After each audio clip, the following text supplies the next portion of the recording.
नमस्कार, आप देख रहे हैं जनता टीवी और मैं हूं आपके साथ मनीषा सिंह। देश भर में श्री कृष्ण जन्माष्टमी का पर्व बड़ी ही धूमधाम से आज मनाया जा रहा है और इस खास मौके पर देश भर के मंदिरों में भक्तों की भारी भीड़ देखी जा सकती है। वहीं उत्तराखंड में भी कुछ ऐसा ही नजारा देखने को मिल रहा है और उत्तराखंड के सीएम पुष्कर सिंह धामी ने प्रदेशवासियों को श्री कृष्ण जन्माष्टमी के मौके पर शुभकामनाएं भी दी हैं।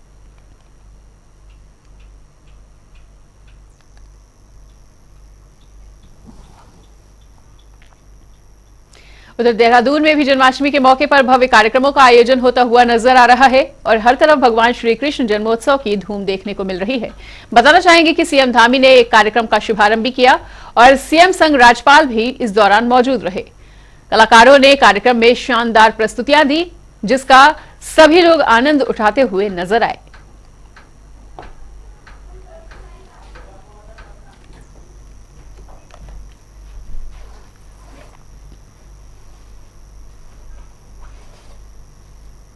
तो आज देश भर में श्री कृष्ण जन्माष्टमी का पर्व बड़ी ही धूमधाम से मनाया जा रहा है और इस मौके पर देश भर के मंदिरों में भक्तों की काफी ज्यादा भीड़ देखी जा सकती है। उत्तराखंड में भी श्री कृष्ण जन्माष्टमी में हर्षोल्लास देखने को मिल रहा है और श्री कृष्ण लीला के विशेष कार्यक्रम भी जगह जगह आयोजित होते हुए नजर आ रहे हैं। वहीं जन्माष्टमी को देखते हुए हजारों तीर्थयात्री श्री बद्रीनाथ धाम पहुंच रहे हैं और गंगोत्री धाम में श्री कृष्ण जन्माष्टमी का उत्सव देश विदेश सहित स्थानीय श्रद्धालुओं द्वारा धूमधाम से मनाया जा रहा है और हाथी घोड़ा पाल की जय कन्हैया लाल की के जयकारे लगते हुए भी नजर आ रहे हैं। तो ये दो तस्वीरें आपके सामने बद्रीनाथ और गंगोत्री की, जहां पर हर्षोल्लास के साथ श्री कृष्ण जन्माष्टमी का पर्व मनाया जा रहा है और मंदिरों में भक्तों की भारी भीड़ उमड़ी हुई दिखाई दे रही है।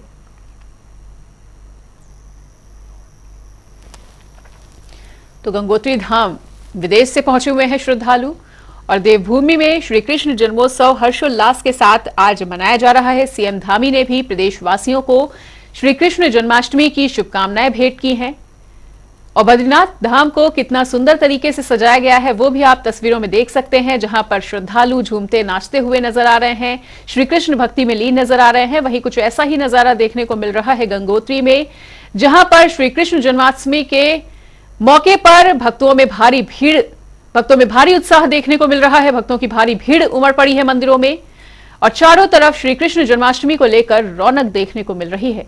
तो ये देवभूमि का नजारा, जहां देवभूमि में बद्रीनाथ धाम का ये नजारा है और दूसरी तरफ गंगोत्री की तस्वीरें भी आपको दिखा रहे हैं।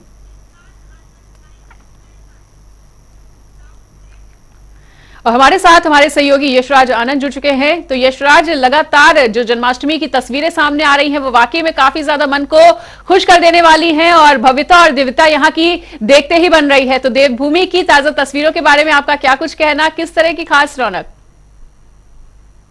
जी बिल्कुल, मैं बताना चाह रहा हूँ कि मैं उत्तराखंड के देहरादून जो यहाँ की राजधानी है, यहाँ के एक मंदिर परिसर में आप देख रहे हैं मेरे पीछे प्रभु श्री राम और श्री कृष्ण की मूर्ति लगी हुई है, विष्णुदेव की मूर्ति लगी है। वहीं पर लोग मेरे पीछे आप देखेंगे से तांता लगा हुआ है, लोगों का मंदिरों को सजाया गया है, अच्छे गुब्बारे बैलून से सजाया गया है। और यहाँ पर देखिए चूंकि रात्रि पूजन की जाती है, यदि बात की जाए कि श्री कृष्ण जन्माष्टमी की, तो श्री कृष्ण जन्माष्टमी में रात्रि पूजन की जाती है और यही एक बालक को आप देखेंगे, एक बच्चे को किस तरीके से श्री कृष्ण बन करके वो दौड़ रहे हैं। वहां पर वो प्रसाद भी उन्होंने ग्रहण किया हुआ है और आप देख रहे हैं किस तरीके से। तो लगातार धूमधाम से काफी ज्यादा यहाँ पर मनाई जा रही है श्री कृष्ण जन्माष्टमी। लोग यहाँ पर तरह तरह से बच्चे को सजावट के द्वारा स्कूल भेज रहे हैं, श्री कृष्ण के रूप में सजा रहे हैं और श्री कृष्ण के द्वारा उन्हें बच्चे स्कूल भेज रहे हैं।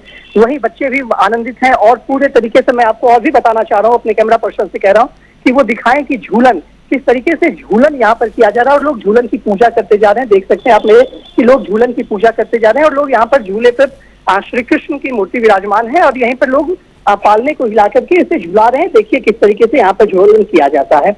और वहीं पर दूसरी ओर आप देख रहे हैं, दूसरी ओर का नजारा भक्त लोग यहाँ पर प्रभु के मंदिर में हैं और इस तरीके से महादेव की भी पूजा कर रहे हैं। तो इस प्रकार से यह श्री कृष्ण जन्माष्टमी काफी धूमधाम से मनाया जा रहा है। वहीं श्रद्धालुओं का लगातार तांता देखने को मिल रहा है। पूरे मंदिर परिसर में सभी लोग यहाँ पर आए हैं और मैं कुछ श्रद्धालु से आप बात कराना चाहता हूँ कि वो जाने, वो बताएं कि यहाँ पर आए हैं और उनको क्या लग रहा है। सबसे पहली बात तो सर, यहाँ पर आज आप श्री कृष्ण जन्माष्टमी के अवसर पर आए हैं, आपको क्या लग रहा है, किस तरीके से यहाँ पर आप पूजन कर रहे हैं? आज यहाँ मंदिर परिसर में आने से बड़ी खुशी का माहौल है और यहाँ पे बड़ी धूमधाम के साथ यहाँ पे श्री कृष्ण जन्मोत्सव मनाया जा रहा है। यहाँ पे बहुत भीड़ भाड़ सुबह से चल रही थी, आज सुबह से लाइन लगी हुई थी और दोबारा आना पड़ा और बड़ी खुशी हो रही है यहाँ पे श्री कृष्ण जन्मोत्सव मनाते हुए। तो आप देख रहे हैं मेरे सामने किस तरीके से एक अबोध बालक जो प्रसाद भी ग्रहण कर रहा है और ये प्रभु श्री कृष्ण बना हुआ है। वहीं हमारे साथ दूसरे एक श्रद्धालु भी हैं जो बताएंगे कि श्री कृष्ण की महत्ता क्या है, क्यों ये पर्व मनाया जाता है। जी अच्छा, और ये मंदिर परिसर के अध्यक्ष भी हैं, तो इनसे बात करते हैं। सर सबसे पहले तो यहाँ जब आप अध्यक्ष हैं तो मेरा एक प्रश्न आपसे, सर इस साइड आ जाते तो अच्छा, ये मेरा एक प्रश्न आपसे यह रहेगा कि मंदिर परिसर में जो आज मनाया जा रहा है श्री कृष्ण जन्माष्टमी, ये 2 दिन हो रहा है, कल भी मनाया गया और आज भी मनाया जा रहा है, तो किस प्रकार से, किसने धूमधाम से मनाया जा रहा है? एक तो हमारे यहाँ कल हुआ है और काफी धूमधाम से मनाया गया है। कल हमारा जो है ना, हमारे जो समाज है उनका था, आज है जो वैष्णव समाज है ना उनका आज है ना। सबको जो ब्राह्मण समाज में वो आज है, समाज का हमारा कल था, 2 दिन होता है इसलिए। तो हमारे जितने भी लोकल पंडित है ना यहाँ के, सब में देहरादून में बनाया गया। तो कितनी सजावट हुई थी मंदिर में कल, क्या हुआ था? कल हमारे यहाँ काफी लोग आए, कम से कम 2000 आदमी आया था रात को, और हमने एक पार्टी बुलाई थी बाहर से, उन्हें काफी अच्छा रंगारंग करी थी, भक्ति के गीत गाए, सभी झूम के नाचे हैं। और 12 बजे हमारे यहाँ कृष्ण परिवार का दर्शन हुए, सभी भक्तों ने आनंद लिया, प्रसाद बटा। हर साल पिछले 60 साल से हम ये काम कर रहे हैं। तो बिल्कुल मंदिर परिषद के अध्यक्ष ने स्पष्ट रूप से बताया कि यह मंदिर 60 सालों से श्री कृष्ण जन्माष्टमी को मनाते जा रही है और लगातार कल भंडारे का भी आयोजन किया गया था और इस भंडारे में करीब 2000 से ज्यादा लोग शामिल हुए थे। वहीं पर मैं आपको बताना चाह रहा हूं कि मंदिर परिसर में आज भी आप देख रहे हैं किस तरीके से श्रद्धालु जुटे हुए हैं, श्रद्धालु पूजन अर्चन के लिए आए हैं। और दूसरी सबसे बड़ी बात मैं श्री कृष्ण जन्माष्टमी के विषय में कहना चाह रहा हूँ कि ये किस दिन श्री कृष्ण का जन्म हुआ था और श्री कृष्ण के जन्म को रात्रि में मनाया जाता है ये, और भद्रा काल में इनके जन्म हुआ था, तो इसलिए भद्रा काल को भी इस तिथि में रखना एक बहुत एक सुनिश्चित किया जाता है। तो अपने आप में श्री कृष्ण जन्माष्टमी ये बहुत बड़े पूरे भारतवर्ष में धूमधाम के साथ मनाया जाता है। जी बिल्कुल यशराज, तो जैसा कि आपने भी बताया कि रात में यहाँ की भव्यता और भी ज्यादा खूबसूरत हो जाएगी। नजारा जो आपने दिखाया वो भी वाकई में काफी ज्यादा मनमोहक है, काफी ज्यादा दिल को छू लेने वाली तस्वीरें आपने दिखाई। और ये भी जानना चाहेंगे कि रात में अगर भीड़ बढ़ती है तो वहां पर प्रशासन की तरफ से किस तरह की तैयारियां देखने को मिल रही है, क्या कुछ खास इंतजाम किए गए हैं? जी बिल्कुल, मैं बताना चाह रहा हूँ कि प्रशासन भी पूरी तरीके से चुस्त दुरुस्त नजर आ रहा है, क्योंकि लगातार प्रशासन यहाँ पर एक बगल में एक थाना भी है, तो वहाँ से लगातार प्रशासन आ जाती है। और वहीं भंडारे में बढ़ती संख्या, भीड़ की बढ़ती संख्या के विषय में बात की जाए तो भीड़ भी काफी ज्यादा होती है, लेकिन सबसे बड़ी बात है कि यहाँ पर लोग जो आते हैं वो खुद अनुशासन में आते हैं। मंदिर के द्वारा अनुशासित रहने के लिए बार बार अपील की जाती है। वही मंदिर के अध्यक्ष भी यह हमेशा बोलते रहते हैं कि कृपया जो भी भंडारे में आए हैं वो अपने अनुशासन का ध्यान रखें। महिलाओं की अलग लाइन होती है, पुरुषों की अलग लाइन लगी रहती है, लेकिन यदि बात की जाए प्रशासन की भी तो प्रशासन पूरी तरीके से चुस्त दुरुस्त रहता है। मात्र 2 से 4 पुलिसकर्मी की ही आवश्यकता होती है और चारों पुलिसकर्मी यहाँ पर संभाल देते हैं, क्योंकि लोग श्री कृष्ण जन्माष्टमी मनाने आते हैं, मंदिर परिसर में आते हैं, वो बिल्कुल निश्चल भाव से आते हैं, प्रभु श्री कृष्ण से मांगने आते हैं, उनकी आराधना करने आते हैं, इसलिए वो निश्चल भाव से आते हैं। इसलिए यहाँ पर कुछ वैसी घटना अभी तक तो देखने को नहीं मिली है। क्योंकि मंदिर अध्यक्ष से भी मेरी बात हुई थी, उन्होंने स्पष्ट रूप से कहा कि पिछले कई सालों से यहाँ पर कोई घटना देखने को नहीं मिली। यहाँ पर जो भी श्रद्धालु आते हैं वो स्थिर से आते हैं, अच्छे से आते हैं और अनुशासित रहकर ही यहाँ पर पूजा पाठ का काम करते हैं। जी बिल्कुल यशराज, तो देहरादून में क्या यातायात व्यवस्था में कुछ बदलाव किया गया है जन्माष्टमी पर्व को देखते हुए आज? जी बिल्कुल, मैं बताना चाह रहा हूँ कि देहरादून में अभी तक यातायात व्यवस्था में कोई खासा बदलाव नहीं किया गया है। हाँ, जहाँ पर मंदिर है वहां पर जहाँ पर भीड़ लगती है, श्रद्धालुओं की भीड़ काफी ज्यादा लगती है, वहां पर थोड़ा डाइवर्ट किया गया है, रूट को डाइवर्ट किया गया है। वहीं सिटी एसपी, ट्रैफिक एसपी भी उन्होंने भी कहा है कि जो भी यातायात को बाधित किया जा रहा है या जो भी व्यक्ति के द्वारा सड़क पर गाड़ियां खड़ी की जाएगी उनकी गाड़ी को सीधे उठा ली जाएगी और वहां बाद में ही वो छुड़ा सकते हैं। तो इस प्रकार से बात की जाए यातायात की तो यातायात भी पूरी तरीके से देहरादून में चुस्त दुरुस्त नजर आ रही है। कहीं से भी किसी प्रकार की अप्रिय घटना की भी कोई आशंका जाहिर नहीं की गई, ना तो कोई खबर मिली है। दूसरी सबसे बड़ी बात है कि एसएसपी दलित सिंह कुंवर ने भी स्पष्ट रूप से कहा है कि जो भी हुड़दंगी होंगे श्री कृष्ण जन्माष्टमी में कृपया वो बाहर ना निकले, और यदि वो बाहर निकल के हुड़दंगी करते हुए पकड़े जाते हैं, हुड़दंगबाजी करते हुए पकड़े जाते हैं तो उन पर सख्त कार्रवाई की जाएगी। तो इस प्रकार से शासन प्रशासन पूरी तरीके से चुस्त दुरुस्त नजर आ रहा है और श्रद्धालु भी अपने पूरे भक्ति में रंगे हुए हैं। श्रद्धालु भी पूरे भक्ति के साथ ही मंदिर परिसर में आ रहे हैं और अपने विशेष रूप से अपने चरित्र और अपने आचरण का भी ख्याल रखते हुए रहे। जी ठीक है यशराज, तो हमारे साथ जुड़ने के लिए आपका बहुत बहुत शुक्रिया। तो यशराज आनंद हमारे साथ जुड़े हुए थे देहरादून से, जहां पर उन्होंने खास तस्वीरों को हमारे साथ साझा किया और उन्होंने बताया कि जन्माष्टमी पर्व को लेकर वहां पर किस तरह की रौनक देखने को मिल रही है और किस तरह के व्यापक इंतजाम जन्माष्टमी पर्व को लेकर वहां पर किए गए हैं। तो प्रदेश के सभी मंदिरों में जन्माष्टमी की धूम देखी जा रही है। श्रद्धालु श्री कृष्ण भक्ति में पूरी तरह से लीन नजर आ रहे हैं और लाखों की तादाद में देवभूमि में भी श्रद्धालु पहुंच रहे हैं।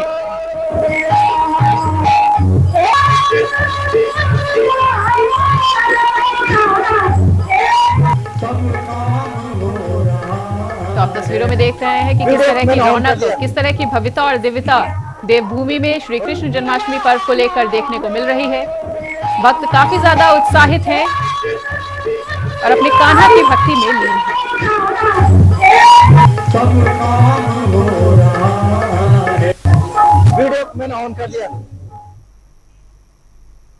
और इसी बीच एक बड़ी खबर का रुख कर लेते हैं। बड़ी खबर, बड़ी जानकारी आ रही है इस वक्त की सामने। उत्तराखंड विधानसभा का मानसून सत्र चल रहा है, जिसकी कार्यवाही जो है वो स्थगित की जा चुकी है। 8 सितंबर तक के लिए कार्यवाही को स्थगित कर दिया गया है। तो ये इस वक्त की बड़ी खबर, बड़ी जानकारी। विधानसभा का मानसून सत्र चल रहा है, जिसकी कार्यवाही को 8 सितंबर तक के लिए अब स्थगित कर दिया है। ये बड़ी खबर, बड़ी जानकारी निकलकर सामने आ रही है। तो उत्तराखंड विधानसभा के मानसून सत्र से जुड़ी हुई बड़ी खबर, जहां पर जो कार्यवाही है वो स्थगित की जा चुकी है 8 सितंबर तक के लिए। और 8 सितंबर से मानसून सत्र की कार्यवाही दोबारा से चलाई जाएगी और हंगामे के आसार लगातार बने हुए हैं। फिलहाल सदन की कार्यवाही स्थगित की जा चुकी है 8 सितंबर तक के लिए। तो ये इस वक्त की बड़ी खबर, अहम जानकारी आपको बता रहे हैं, जहां उत्तराखंड विधानसभा का मानसून सत्र चल रहा है और मानसून सत्र के दौरान सदन की कार्यवाही 8 सितंबर के लिए स्थगित की जा चुकी है, 8 सितंबर तक के लिए। और उत्तराखंड विधानसभा के मानसून सत्र से जुड़ी हुई ये अहम जानकारी।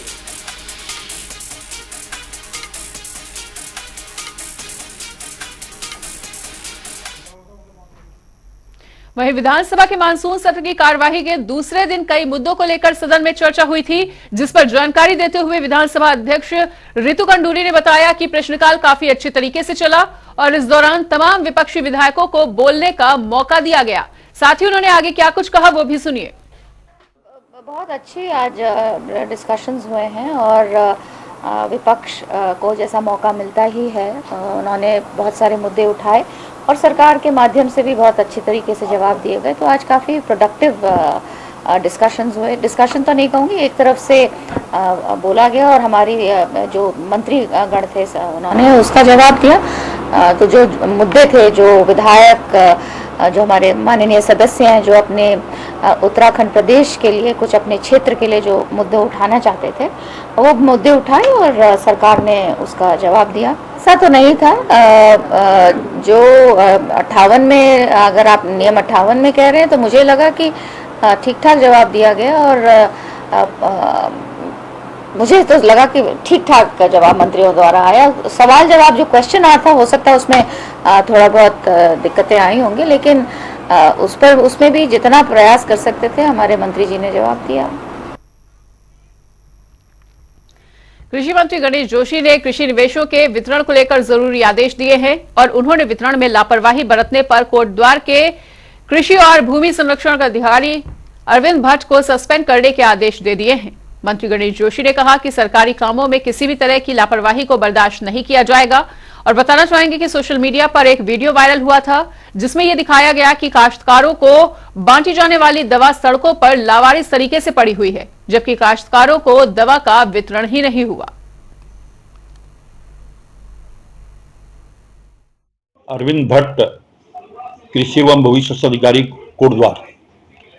कल मुझे सोशल मीडिया के माध्यम से, चैनल के माध्यम से जानकारी मिली, नमामि गंगे के तहत जो खाद किसानों को तक पहुंचानी थी,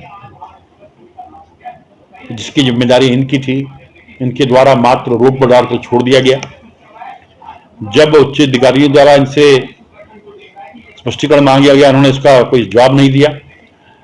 जैसे ही मेरी जानकारी में ये विषय आया, मैंने तुरंत अपने डीजी रणवीर चौहान को निश्चित किया कि इसकी तुरंत जांच करके इसको निलंबित किया जाए। उधर देहरादून में विधानसभा के मानसून सत्र में नेता प्रतिपक्ष यशपाल आर्य ने सरकार पर जमकर निशाना साधा और उन्होंने कहा कि ये सरकार बेरोजगारों पर बुलडोजर चलाने का काम कर रही है। उन्होंने साफ कहा कि ये पूरी तरह से उत्तराखंड विरोधी सरकार है। ये सरकार जिस तरह से उत्तराखंड के जो बेरोजगार हैं, जो कई वर्षों से जमीन अपना कारोबार कर रहे हैं, जो सड़क के किनारे बसे हुए परिवार हैं, जो 50 सालों से दशकों से काश्तकारी कर रहे हैं, अपना व्यवसाय कर रहे हैं, उसको उजाड़ने का काम ये राज्य सरकार कर रही है। और निश्चित रूप से सरकार बिल्कुल संवेदनहीन हो चुकी है। अच्छा होता सरकार विशेष सत्र बुलाती, सरकार अध्यादेश लाती, सरकार कानून बनाती और इन पीड़ित परिवारों को राहत देती, लेकिन सरकार की नीयत, सरकार की मंशा इन पीड़ित परिवारों के साथ बिल्कुल ही गलत है। सरकार नहीं चाहती है कि जो बेरोजगार हैं, जो कोविड काल के दौरान जिन्होंने अन्य राज्यों से आए हुए नौजवान, बेरोजगार नौजवान हैं, जो अपना कारोबार कर रहे हैं, जो वर्षों से बसासत जिनकी है, आज उनको उजाड़ने का काम राज्य सरकार कर रही है। और निश्चित रूप से हमारा मानना है कि ये सरकार उत्तराखंड विरोधी सरकार है। और निश्चित रूप से कई ऐसे मामले हैं जिसमें इन लोगों ने उत्तराखंड से बाहर के लोगों को बिना निःशुल्क लीज पट्टे पर जमीनें दी हैं। कई उदाहरण हैं, लेकिन उत्तराखंड के जो निवासी हैं उनके साथ जातीय जुल्म करने से सरकार परहेज नहीं कर रही है। हम इसका विरोध कर रहे हैं। हम इस लड़ाई को सदन में भी लड़ा है और सड़क में भी लड़ाई को मजबूती से लड़ेंगे। उधर कांग्रेस नेता राहुल गांधी की भारत जोड़ो यात्रा को 1 साल पूरा होने को आया है। ऐसे में पार्टी ने देश के हर जिले में भारत जोड़ो यात्रा निकालने का फिर से ऐलान कर दिया है। बताना चाहेंगे कि पिछले साल 7 सितंबर को भारत जोड़ो यात्रा शुरू हुई थी, जिसमें राहुल गांधी ने पार्टी के कई नेताओं के साथ 4000 किलोमीटर से अधिक लंबी यात्रा तय की थी। वहीं प्रदेश प्रवक्ता वीरेंद्र सिंह बिष्ट का कहना है कि कांग्रेस के लोगों ने भारत को तोड़ने का काम किया है और आज वो भारत जोड़ो यात्रा निकाल रहे हैं। कांग्रेस को पता होना चाहिए कि भारत पहले से ही जुड़ा हुआ है।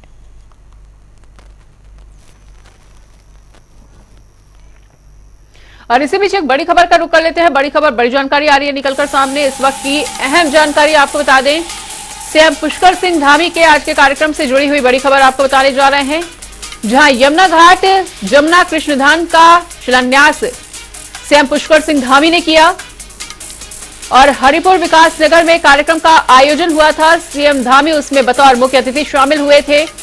वहीं उन्होंने उसका शिलान्यास किया। यमुना घाट जमुना कृष्णधाम का उनके द्वारा शिलान्यास किया गया है।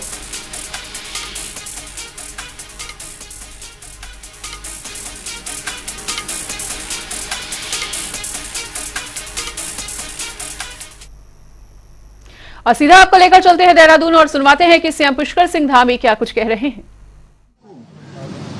उपलब्धियों को जिन्होंने हासिल किया, क्षेत्र को आगे बढ़ाने में लगातार योगदान दिया, आदरणीय यमुना सिंह चौहान जी, जिला पंचायत के अध्यक्ष, आप सबके लिए सदैव लगातार सतत रूप से प्रयास करने वाली आदरणीय मधु चौहान जी,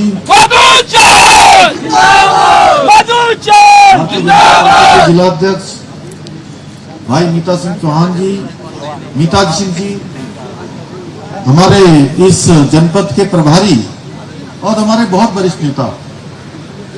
अभी परसों एक किसी कार्यक्रम में आदरणीय राष्ट्रीय अध्यक्ष जी के समक्ष आप खड़े थे तो कह रहे थे कि समझ में नहीं आता आप कहां समन्वय करते हैं। आदरणीय विनय रोहेला जी, आदरणीय मठूर सिंह जी, आदरणीय मुनतराम शर्मा जी,